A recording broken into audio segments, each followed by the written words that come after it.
오늘은 느헤미야 두 번째 시간, 거룩한 시간이 낳는 위대한 용기라는 제목으로 하나님 말씀 나누도록 하겠습니다. 사랑하는 여러분, 세상에서 가장 외로운 사람이 누구일까요? 아마도 모두가 웃고 떠드는 축제의 한복판에서 홀로 가슴 찢어지는 슬픔을 삼켜야 하는 사람일 것입니다. 화려한 조명과 웃음소리가 커질수록 그 사람 마음에 자리 잡은 고독의 그림자는 더욱 짙어만 갈 거예요. 오늘 우리가 마주한 느헤미야가 바로 그런 상황에 있었습니다. 본문의 배경이 되는 니산월, 바벨론 민간 달력으로는 첫째 달이었어요. 그러니까 즉 만물이 소생하는 따스한 봄이 되는 시기였지요. 당시 페르시아 제국에서는 이 시기에 새해를 기념하는 성대한 축제가 열렸고, 왕은 평소보다는 좀 너그러운 마음으로 신하들에게 호의를 베풀곤 했습니다.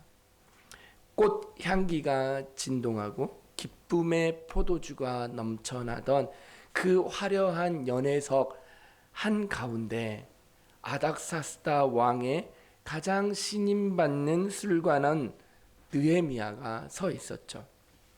그는 왕의 생명을 책임지는 최측근으로서 마땅히 기쁜 얼굴의 모습을 하고 왕을 모셔야 했습니다. 하지만 2절에 보시면 여러분 어떤 모습을 하고 있다 그랬죠?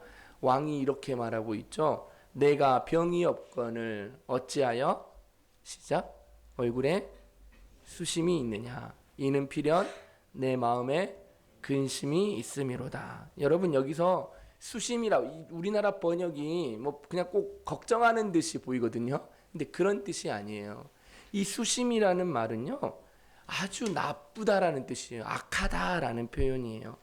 그러니까 너 굉장히 얼굴이 안 돼 보인다 이 말이 아니고, 너 어떻게 이렇게 악한 마음을 가지고 나를 쳐다보느냐 이런 뜻이었어요. 그래서 이 단어는 성경에 계속해서 선과 악이 주제가 반복될 때 악으로 등장하는 단어라 이 말이에요. 수심이라는 말은.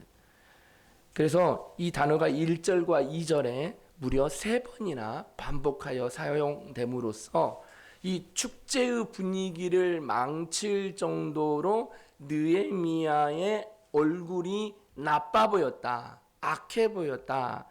이 말은요 지금 왕에게 얼마나 심각한 위협이나 결례로 보일 수 있었는지를 강조하는 단어예요.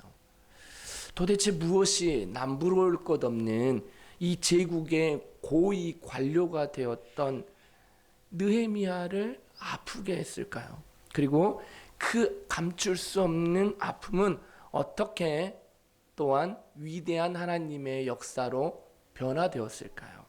우리는 여기서 인간의 악과 실패조차 선으로 바꾸시는 하나님의 놀라운 섭리를 오늘 살펴볼 거예요. 오늘 본문은 한 사람의 내밀한 거룩한 슬픔이 어떻게 하나님의 공적 사역으로 피어나는지도 살펴볼 거예요. 그래서 오늘 말씀을 통해 우리의 무딘 가슴에도 하나님이 주시는 거룩한 아픔이 회복됐으면 좋겠고, 그 아픔이 소망의 사명으로 변화되는 은혜가 우리 모두에게도 함께 있기를 바랍니다. 첫 번째는 거룩한 슬픔은 기도를 통해 하나님의 때를 기다리는 철저한 준비로 이어졌어요. 여러분, 우리는 때때로 슬픔이 우리를 압도하게 되면 우리는 그 자리에서 주저앉아서 슬퍼하기만 합니다. 잠수함을 타고 끝도 모를 지하를 파고 내려가는 사람들도 있죠. 네, 잠적해버리는 거예요. 모두 다 꺼버리고 누구의 연락도 받지 않고 완전히 좌절해버리기도 하죠. 하지만 오늘 느헤미야가 보여준 이 거룩한 슬픔은 단순한 감정의 소용돌이에 머물지 않았어요. 하나님의 때를 향한 가장 치열한 준비의 시간이 바로 느헤미야의 거룩한 슬픔의 시간이었어요. 느헤미야가 저번 시간에 어땠다 그랬죠? 예루살렘의 성벽이 무너지고 자기의 동포들이 큰 환난을 당한다는 소식을 동생을 통해서 듣게 되었어요. 그때가 언제입니까? 기스롤이었죠. 11월에서 12월경에 처음 들었습니다. 하지만 느헤미야는 그 소식을 듣자마자 곧바로 왕에게 달려가서 자기가 하고 싶은 이야기를 한 것이 아니라 니산월이 되기까지 무려 4개월, 니산월은 3월에서 4월 정도 되거든요. 그러니까 한 4개월이라는 긴 시간 동안 무엇을 하였다 했습니까? 금식하며 기도의 골방에서 자신을 깎아냈다고 했었죠. 약 120일 기간, 이 기간의 기다림은 계속 지하를 파고 내려가고 모든 사람을 끊어내는 시간이 아니라 왕이 언제든 자신에게 들려줄 질문에 대한 그 결정적인 순간을 위해 기도로서 대답할 내용과 시나리오를 설계대대로 만들어낸 철저한 준비 시간이었다는 것이죠. 마침내 그 결전의 날이 왔을 때 느헤미야는 왕의 앞에 섰지만 그 기다림 끝에 마주한 현실은 감당하기 힘든 큰 두려움이었어요. 아무리 준비를 많이 한다 할지라도 왕이 어떤 반응을 보일지는 모르는 거잖아요. 그러니까 두려울 수밖에 없는 것이죠. 왜냐하면 당시 페르시아 궁중 예법은요, 우리가 상상하기보다는 훨씬 더 엄격하고 서슬퍼른 것이었거든요. 왕은 모든 신하들에게 기쁨과 안락을 주어야 하는 존재였기 때문에 왕 앞에 수심이 가득한, 그러니까 악한 표정을 하고 보이는 것은 자신의 사적인 감정을 통제하지 못한 불충한 행위로 간주되었어요. 특히 아닥사스다 왕이 날카롭게 지적했던 이 느헤미야의 이 마음의 근심은 뭐라 그랬죠? 그냥 단순한 슬픔이 아니라 그랬죠? 악한 마음이었기 때문에 그것은 저 사람이 나에게 악한 의도가 있구나. 곧 반역의 음모를 품은 상태로 오해받을 수 있는 매우 위험한 표현이었어요. 느헤미야가 그런 지적을 받자 2절에 마지막에 그래서 뭐라고 합니까? 크게 두려워했다라고 고백한 이유가 여기에 있는 거예요. 와, 지금 현재 왕이 나를 바라보면서 내 얼굴에서 반역 의도로 오해한 거 아닌가. 그래서 지금 현재 자신의 목숨이 경각에 달려 있을 수 있겠다라고 직감했던 것이죠. 그는 즉시 이 왕의 말 속에서 죽음의 공포가 그를 덮쳤을 것입니다. 왜냐하면 아무리 최측근이었고 사랑하는 신하였을지라도 그냥 이 기쁜 날에 그런 표정을 하고 있는 이 신하를 당장 끌어내라 그러면 끝나는 거니까요. 왜냐하면 이런 사람은 얼마든지 구할 수 있었어요. 그런데 역설적으로 그 두려움의 순간은 지난 4개월간 쌓아온 기도가 사명이라는 꽃을 피우기 위해서 반드시 통과해야 할 문이었던 거예요. 여러분, 우리가 살아가면서 가장 떨리는 순간이 언제입니까? 대답해야 될 것이 있는데 내가 뭔가를 건의하고 싶은 게 있는데 상대가 너무 내가 감당하기 어려운 사람이에요. 이 사람이 또한 성질이 약간 포악해. 자기 기분에 따라서 이랬다 저랬다 하는 사람이야. 근데 꼭 내가 해야 할, 건의해야 할, 아니면 대답해야 할 내용이 있어요. 그랬을 때 우리는 어떨까요? 내가 좀 감당하기 어려운 상대 앞에 설 때 어떤 마음이 들까요? 굉장히 힘들었을 거예요. 그래서 느헤미야는 어떻게 합니까? 느헤미야를 통해서 우리는 좀만 힌트를 얻을 수 있어요. 그때 어떻게 해야 될까? 왕의 서슬퍼른 질문과 자신의 대답 사이에 그 숨막히는 찰나의 틈새에 그는 하늘의 하나님께 마음의 화살을 하나 쏘아 올려요. 그래서 이거를 재밌게 데릭 토마스 목사님은 화살기도라고 했어요. 뭐라고요? 화살기도. 이것이야말로 거룩한 반사신경이라고 설명하는 거예요. 여러분, 우리 아이들이 부모가 아이들에게 때리는지 안 때리는지를 어떻게 아는 줄 알아요? 손찌검을 잘하는 부모와 손찌검을 안 하는 부모를 어떻게 구분하는 줄 압니까? 아이들에게 머리 쪽에 이렇게 머리를 쓰다듬거나 올구를 할 때 아이들이 즉각적으로 놀라는 아이들은 집에서 보이지 않게 부모에게 맞은 겁니다. 그랬을 때 아이들이 깜짝깜짝 놀라거든요. 네. 반사신경은 바로 나오는 거예요. 의식하지 않아요. 결국 이 화살기도, 데릭 토마스 목사님이 말했던 이 화살기도는 뭐라고요? 거룩한 반사신경이에요. 여러분 자전거를 탈 때 잘못된 이해하네요. 자전거는 좋은 이해가 아니에요. 뭔가를 타고 갈 때 넘어지려고 할 때 우리는 순간적으로 어떻게 합니까? 그러니까 내가 반사신경이 없나? 내 반사적으로 돌려야 되는 거예요. 그렇죠? 우리는 넘어지려고 할 때 반사신경이 나오는 거잖아요. 똑같습니다. 몸이 저절로 반응합니다. 지난 4개월간 골방에서 눈물로 쌓아온 그 기도가 있었기에 절체절명의 위기 앞에서 하나님을 찾는 반사적인 믿음이 튀어나왔던 거예요. 청교도인 토마스 브룩스 목사님은요, 이 기도의 담대함을 거룩한 파렴치함이라는 아주 독특한 말로 불렀어요. 하나님이 도저히 외면하실 수 없도록 그분의 언약을 꽉 붙잡고 놓지 않는 끈질긴 믿음이 느헤미야의 이 짧은 묵도 속에 담겨 있었다라는 말이에요.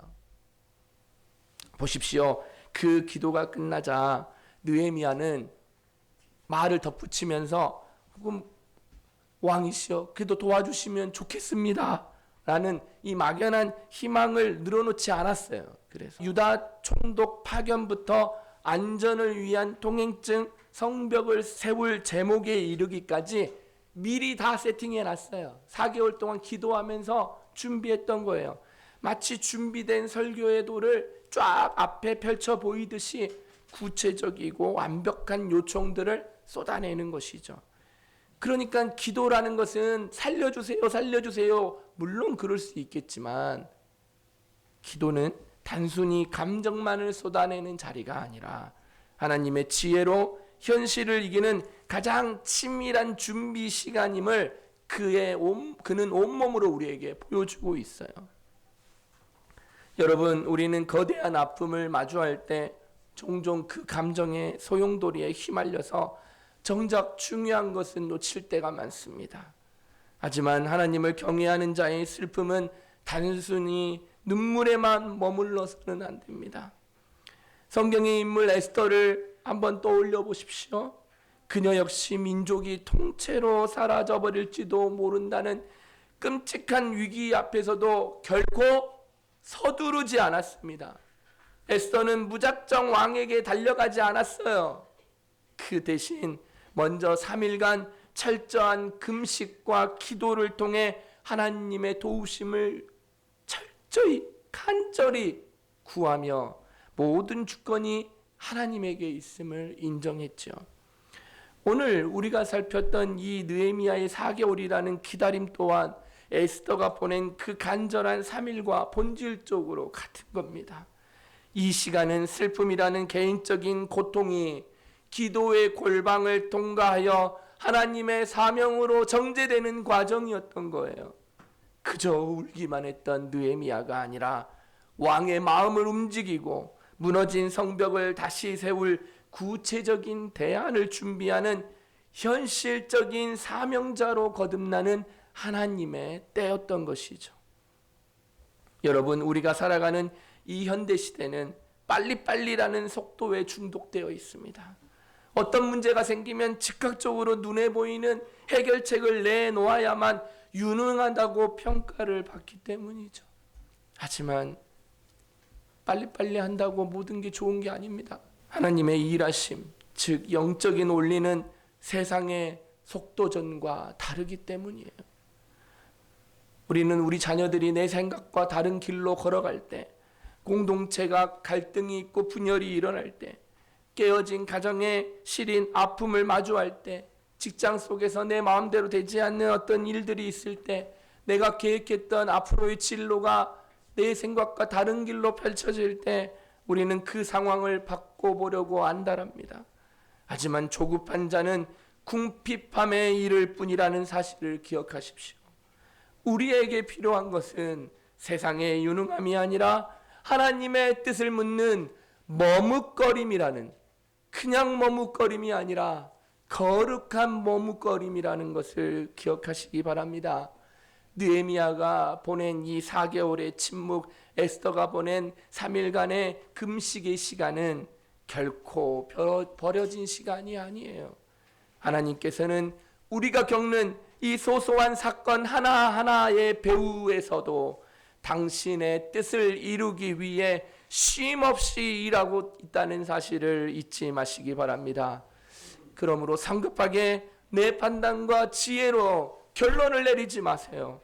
느헤미야처럼 기도의 시간을 통해 하나님의 지혜로 내일 그 다음의 일을 계획하는 여러분 되시기 바랍니다. 하지만 느헤미야는 자신의 철저한 계획만 또 의지하지도 않았어요. 그는 세상 속에서 하나님의 백성이 어떻게 지혜롭고 겸손하게 소통해야 하는지도 잘 알고 있었어요. 그래서 우리는 두 번째, 성도는 세상 속에서 지혜로운 언어와 태도를 통해 하나님의 선하심을 세상에 증명해야 한다는 것을 꼭 기억했으면 좋겠습니다. 왕 앞에서 느헤미야를 보십시오. 그의 화법은요, 참으로 정교하고 지혜로웠습니다. 3절을 한번 읽어볼까요? 시작. 내 조상들의 묘실이 있는 성읍이 이제까지 황폐하고 성문이 불사사오. 내가 어찌 얼굴에 수심이 없사오리까 하니. 여러분, 여기에 보면 좀 특이한 단어가 보이지 않습니까? 내 조상들의 묘실이라고 했어요. 굳이 이렇게까지 표현할 필요 없어요. 그냥 예루살렘이라고 하면 되는데 왜 이렇게 표현했을까요? 예루살렘이라는 단어는 그 당시에 정치적으로 민감한 단어였기 때문입니다. 지혜를 낸 거예요. 왕의 인간적인 동정심을 발휘하고자 했던 지혜예요. 내 조상들의 묘가 있는 성읍. 결국은 예루살렘이지만 완전히 다르죠, 느낌이? 네. 바로 아닥사스다 왕이 과거에 이미 예루살렘 성벽 건축을 중단시키기 위해서 에스라 4장에서 조서를 내린 적이 있었던 왕이거든요. 그래서 왕이 이미 조서를 내려서 중단시킨 예루살렘의 일을 당신 때문에 이 일이 일어났다라고 긁어부스럼을 일으킬 필요가 없다라는 것이죠. 그래서 왕이 불필요한 경계심을 갖지 않도록 한 이 배려한 타고적 외교적 접근이었던 것이에요. 왕의 심기를 건드리지도 않으면서 자신의 간절함을 전달할 수 있는 최선의 언어를 선택한 것입니다. 또한 그는 왕을 향해 뭐라고 합니까? 왕은 만세수를 하옵소서라고 하면서 정중한 예법을 갖추어 신하로서의 예의를 극진히 지켰어요. 그러면서도 자신의 얼굴에 나타난 슬픔이 결국 왕에 대한 불충이 아니라 자기의 무너진 고향 성읍을 향한 정당한 아픔임을 논리적으로 설득하며 왕의 마음의 문을 하나씩 하나씩 열어갔던 것이죠. 그래서 우리는 어떻게 알 수 있느냐? 5절과 7절에 보면 느헤미야는 여기서 표현되는, 반복하여 표현되는 단어가 있는데 그것은 바로 좋게라는 뜻입니다. 좋게. 왕이 만일 좋게 여기시거든. 이 좋게라는 것은 토브라는 히브리어인데요. 바로 앞서 보았던 1절, 2절의 이 수심, 나쁨이라 그랬죠. 이 나쁜 단어와 아주 극명하게 대비되는 단어거든요. 그러니까 지금 느헤미야는 어떤 말을 하고 있냐면 자신의 슬프고 나쁜 상황을 왕의 자비로운 좋은 결단으로 바꿔달라고 요청하고 있는 거예요. 결국 자신의 슬픔을 하나님의 선하심으로 역전시키려는 믿음의 호소인 것이죠. 사랑하는 여러분, 이것이 바로 하나님의 지혜를 가진 사람의 모습입니다. 그래서 이 본문을 해석한 교부 베다는 아닥사스다 왕이 비록 이방인의 왕이었지만 그가 느헤미야의 요청을 허락한 것을 두고 살아있는 돌로 자신의 성을 쌓으려는 주님의 모형이라고 해석했어요. 이 말이 무슨 말이냐면 하나님께서는 당신의 백성이 지혜롭게 행동할 때 하나님을 모르는 세상의 권력자까지도 교회를 세우시는 도구가 된다라는 뜻이에요. 우리의 지혜로운 언어와 태도가 세상 속에서 하나님의 선하심을 증명하는 강력한 통로가 된다는 것이에요. 그렇다면 우리는 어떻습니까? 과연 나의 언어는 하나님 나라를 세우는 도구입니까? 아니면 상처를 주는 칼날입니까? 어쩜 너는 그렇게 듣기 싫은 소리만 골라서 하니? 참 너도 참 대단한 은사를 가졌다. 어쩜 그렇게 남의 속을 팍팍 긁어놓는 단어들만 그렇게 잘 선택해서 골라내서 조리 있게도 이야기한다. 그런 말을 들으면 될까요? 하나님을 경외함으로 빚어진 느헤미야의 의로운 입술은 왕의 마음을 움직였고 결국 무너진 예루살렘을 다시 세우는 하나님의 위대한 도구가 되었어요. 우리 역시 이렇게 하나님이 주시는 명철함으로 세상을 위로하고 변화시키는 지혜로운 입술의 소유자가 되어야 하지 않겠습니까? 여러분, 우리는 종종 세상과 충돌할 때 우리 안에 계신 그리스도의 성품을 잊어버리곤 합니다. 왜냐하면 당연한 권리인 것처럼 보이고 당연한 요구인 것처럼 보이니까 막 열을 내는 거예요. 목사인 저라고 안 그럴까요? 이렇게 하면 바보가 될 것 같으니까 가만히 있자니 가만히로 보니 라고 할까봐 나도 모르게 목소리가 올라갈 때가 있어요. 또 특별히 우리나라의 문화가 그렇죠. 안 되는 것도 목소리를 크게 하면 됩니다. 그렇다 보니 나도 모르게 내 입술이 거친 언어와 비판을 쏟아낼 때가 있어요. 근데 그렇다 보니까 어떻게 됩니까? 부당한 요구를 하는 직장 상사가 있다거나 선배가 있다거나 친구가 있으면 가족이 있으면 나도 모르게 그런 습관들이 쉽게 조건 반사적으로 나온다는 것이죠. 하지만 잊지 말아야 될 것은 복음은 결코 우리를 무례하게 하지 않습니다. 신앙을 증명하는 법은 느헤미야가 보여주었던 지혜로운 정중함에 있어요. 그래서 여러분, 우리가 삶의 자리에서 일을 위해서 우리가 해야 할 일은 이렇게 적용했으면 좋겠어요. 말하기 전에 데릭 토마스 목사님 말씀처럼 어떻게 해야 된다? 우리가 말하기 전에 갑자기 열이 팍 오르면 화살 기도를 쏘아 올립시다. 느헤미야가 왕의 질문과 대답 사이에 그 짧은 틈새에 하나님 앞에 묵도 기도했던 것처럼 우리도 감정이 격해지는 그 순간 잠시 숨을 고르고 기도해야 됩니다. 비난이 목구멍까지 차오를 때 주님, 이 상황에서 하나님의 사람다운 언어를 주십시오 라고 하나님을 경외하는 자답게 지혜로운 언어의 습관이 갖춰질 수 있도록 도와달라고 했으면 좋겠어요. 또한 두 번째로는 공감의 언어로 사명을 감당했으면 좋겠습니다. 오늘날 우리 사회는 갈등으로 가득 차 있고 저마다 자신만의 옳음을 주장합니다.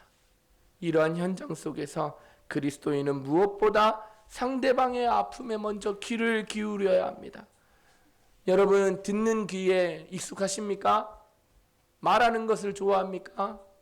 다른 사람이 9번 말하면 1번 듣습니까? 반대로 나는 1번 말하고 9번 듣습니까? 듣는 사람이 됐으면 좋겠어요. 그러면 그 사람의 지친 마음에 하나님의 선하심을 보여줄 것이에요.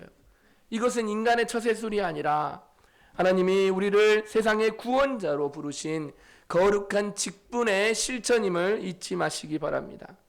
그러므로 사랑하는 여러분은 거친 비판 대신에 따뜻한 공감으로 이 세상을 살아가시고 무례함 대신 지혜로운 존귀함으로 이 세상을 살아가는 주의 거룩한 백성들 되기 바랍니다. 느헤미야의 지혜로운 요청에 왕은 기꺼이 응답했지만 느헤미야는 이 모든 성취가 자신의 뛰어난 외교술이라고 생각하지 않았어요. 이게 이제 마지막으로 중요해요. 우리가 기도에 무릎을 꿇고 하나님의 때를 기다리며 지혜롭게 사명을 준비할 때 하나님께서는 우리가 상상할 수 없는 놀라운 방식으로 그 일을 성취하시기 때문입니다. 그러면 세 번째, 모든 사명의 성취의 배후에는 우리를 세밀하게 돌보시는 하나님의 선한 손이 있습니다. 마침내 느헤미야가 왕 앞에 섰을 때 그 결과가 어땠습니까? 참으로 놀랍게도 왕은 느헤미야가 요청한 모든 것을 단번에 허락했습니다. 그런데 여기서 우리는 왕의 자비가 우리의 기대를 훨씬 뛰어넘는다는 사실에도 주목해야 돼요. 왕은요, 느헤미야가 차마 입 밖에 내지 않았던, 그러니까 요구하지 않은 것까지도 주거든요. 그게 무엇이죠? 군대 장관과 호위병들, 그래서 마병까지도 내어줍니다. 그러니까 이제부터는 느헤미야가 단순히 고국에 다녀오는 게 아니라 어떤 게 지위가 상승하는 거예요? 대제국의 공식 사절단이 되는 거예요. 그래서 안전히 보호받으며 완전히 대접받으며 따올 수 있는 파격적인 조치로 변하는 겁니다. 느헤미야는 이 기적 같은 반전의 순간을 마주하면서 자기 자신을 드러냅니까? 그렇지 않습니다. 그는 이 모든 상황을 단 한 문장으로 요약하거든요. 8절에 뭐라고 되어 있습니까? 내 하나님의 선한 손이 나를 도우심으로 왕이 허락하고. 한번 읽어볼까요? 시작. 내 하나님의 선한 손이 나를 도우심으로 왕이 허락하고. 아멘. 지난 4개월 동안 자신이 얼마나 처절하게 시나리오를 준비했는지, 혹은 자신의 정치적 수완이 얼마나 뛰어났는지, 내가 정말 지혜롭게 말을 잘했기 때문에 이런 결과를 가져왔어. 심지어 왕 곁에 누가 있었다고 합니까? 왕후가 있었다는데 이 왕후의 영향력이 어떠했는지 그런 거에 대해서 아무런 언급조차도 하지 않습니다. 그는 모든 공로를, 모든 영광을 하나님께만 돌리고 있어요. 그리고 이 모든 일이 다 하나님의 주권적인 은혜였음을 고백하고 있는 겁니다. 우리는 여기서 하나님의 신실하신 은혜를 다시 한번 발견하게 됩니다. 하나님께서는 이제 느헤미야를 통해서 무너진 예루살렘을 재건하려고 하거든요. 이처럼 사명자가 걷는 길에는 본인의 열심보다 앞서서 일하시는 하나님의 세밀한 돌보심이 늘 함께 있다는 사실을 기억하십시오. 우리는 모두가 사명자예요. 각각의 하나님께서 주신 사명들이 있습니다. 그리고 그 사명을 감당하기 위하여 각각에게 주신 하나님의 은사가 있어요. 그 일들을 위해서는 나의 열심보다 하나님의 열심이 나의 앞에서 일하시면서 세심하게 돌보며 그 사명을 이룰 수 있도록 우리와 함께 하신다는 사실이에요. 근데 왜 이거를 내가 못 느낄까요? 하나님이 주신 사명보다 내가 성취하고 싶은 일, 내가 원하는 일, 내 욕구를 만족하는 일에 집중하기 때문인 것이죠. 흥미로운 점은요, 아닥사스다 왕이 이 조서를 내린 시점이 BC 444년 정도인데 다니엘 9장에 예언된 70일에, 이게 이단들이 많이 쓰는 내용들인데 70일의 시작점이 된다는 사실이에요. 이것은 결코 우연이 아닙니다. 하나님께서는 세상을 지배하고 다스리시며 가장 기가 막힌 타이밍에 당신의 목적하는 바를 이루셨다라는 것을 보여주는 거예요. 그래서 칼뱅은요, 그의 주석에서 하나님께서는 자기 백성을 보호하시기 위해 불신자들의 마음까지도 통제하신다라고 강조하고 있어요. 결국 모든 역사의 주관자는 누구라고요? 삼위 하나님이라는 모든 일들은 하나님의 손 아래에 이루어진다는 거예요. 사랑하는 여러분, 언약 백성을 향한 삼위 하나님의 열심은 결코 변함이 없습니다. 우리가 보기에 밝은 섭리의 때나 어두운 섭리의 때나 하나님은 우리를 고아와 같이 내버려 두지 않으십니다. 고통받는 우리 곁에서 계속 같이 계세요. 그것이 바로 우리를 돌보시는 하나님의 가장 큰 힘입니다. 사랑하는 여러분, 인생의 위기 앞에 서면 우리는 자꾸만 주변을 돌아보게 됩니다. 누가 나를 도와줄 사람 없을까? 어떤 수단을 동원해야 이 깊은 절망의 수렁에서 빠져나올 수 있을까? 하며 눈에 보이는 것에 도움을 얻으려고 찾아 헤매입니다. 하지만 우리가 진정으로 살펴야 할 것은 나를 돕는 사람의 손길이 아니라 우리의 삶의 배후에서 세밀하게 일하시는 하나님의 선하신 손이 지금 어디에 머무시는가입니다. 그러면 그 하나님의 선한 손이 내가 생각지도 못한 환경을 바꾸시고 내가 생각지도 못한 사람을 통해 일하시는 겁니다. 우리는 느헤미야처럼 4개월간의 기도로 무릎을 꿇고 최선을 다해 준비하며 설계도를 그려야 합니다. 그러나 꼭 기억하십시오. 그 모든 계획을 성사시키시고 아름다운 열매를 맺게 하시는 분은 오직 하나님이십니다. 이 사실을 인정하고 받아들이는 것이 참된 믿음의 기름을 꼭 기억하십시오. 사랑하는 우리 고독장로교회 교우 여러분들, 하나님의 절대 주권과 인간의 책임은 절대로 서로 부딪히지 않습니다. 오히려 그것은 우리를 세밀하게 돌보시는 하나님의 선한 손 안에서 가장 완벽한 조화를 이룹니다. 그러므로 우리에게 맡겨진 사명을 잘 감당해야겠습니다. 이제 말씀을 맺겠습니다. 인생의 마지막을 앞둔 수많은 사람이 죽음 앞에서 이런 생각을 한다고 합시다. 내 마음대로 좀 더 살아볼 걸, 아니면 반대로 더 많이 나누며 더 사랑하며 살 걸, 이런 식으로 후회만 한다고 생각해 봅시다. 그러면 후회가 된다고 할지라도 그 끝이 달라질까요? 아닙니다. 그러나 하나님의 백성은 마지막에 가면 그런 후회를 하는 사람이 아닙니다. 오히려 우리는 후회가 아니라 마지막에 가면 소망을 갖는 사람들입니다. 왜요? 나를 장하다, 충성되고 열심히 나를 위하여 살아온 너희들, 내가 너희들을 쉬게 하리라 라고 하시며 두 팔을 벌려 맞아주시는 우리 주님이 계시기 때문이시죠. 그러므로 이 예레미야가 가졌던 거룩한 슬픔은 절대 개인적인 고통이 아니었습니다. 무너진 성벽을 향한 그의 거룩한 슬픔은 하나님의 마음과 합해져 위대한 사명이 되었어요. 지금 여러분의 마음을 가장 아프게 하는 것은 무엇입니까? 무너진 개인적인 경제적 상황입니까? 뜻대로 풀리지 않는 건강의 문제입니까? 불안정한 직장의 문제입니까? 진로의 문제입니까? 앞으로 어떻게 살아갈지 몰라서 힘듭니까? 그 아픔을 단순히 불운으로 여기지 마십시오. 하나님은 그 아픔을 통해 여러분을 기도의 자리로, 그리고 사명의 자리로 인도하고 계신다는 것을 잊지 마십시오. 그러므로 두려워하지 말고 느헤미야처럼 엎드립시다. 세상 속에서 지혜롭고 정중하게 행하십시다. 우리가 믿음으로 첫걸음을 뗄 때 보이지 않는 곳에서 우리를 도우시는 하나님의 선한 손이 반드시 우리의 삶을 불뜨실 것입니다.